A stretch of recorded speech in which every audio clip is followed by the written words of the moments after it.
Praise the lord. మన ప్రభువును రక్షకుడైన క్రీస్తు యేసు ప్రభువుల శ్రేష్టమైన నామం పేరిట మరొకసారి మీ అందరికీ శుభాలు వందనాలు తెలియజేస్తున్నాను. నేటి ఉదయం మనం ప్రసంగి గ్రంథం 9వ అధ్యాయం 10వ వచనం చూసినట్టయితే నీ చేతికి వచ్చిన ఏ పనైనను శక్తి వంచన లేకుండా చేయమని వాక్యం చెప్తుంది. దీని అర్థం ఏంటి తెలుసా?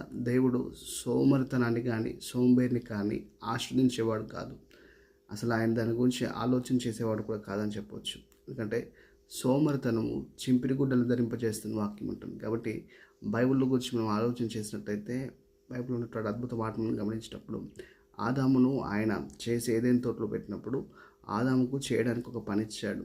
పని దేవుడు కల్పించాడు. ఉదయకాల సమయం మాటలు వింటుండగా పని చేయడం అనేది దేవుడు మనకి ఇష్టటువంటి బాధ్యత.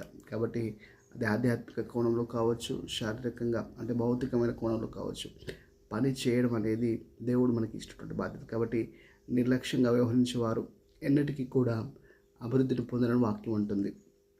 వాక్యం ఉంటున్న మరొక మాట కూడా గమనించినట్టయితే తన పనిలో నిపుణత గల వాడిని చూస్తే వాడు అల్పుల ఎదుట కాదు కానీ ఘనుల ఎదుట నిల్చున్న వాక్యం ఉంటుంది. ఘనమైనటువంటి వ్యక్తుల ముందు వాడు నిల్చోవడానికి మరి తన పనిలో ఉన్నటువంటి నైపుణ్యత దానికి కారణమవుతుంది. ఉదయకాల సమయం మరి ఏ పని లేకుండా నువ్వు ఉన్నట్టయితే నీ పని కొరకు ప్రభువుని అడుగు. దేవా, నాకు ఆ చేతికి పని దయచేయమని అడుగు.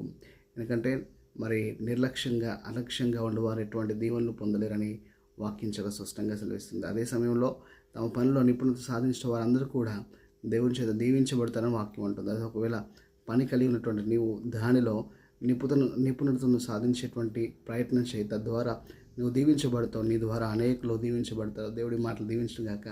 ఆమేన్.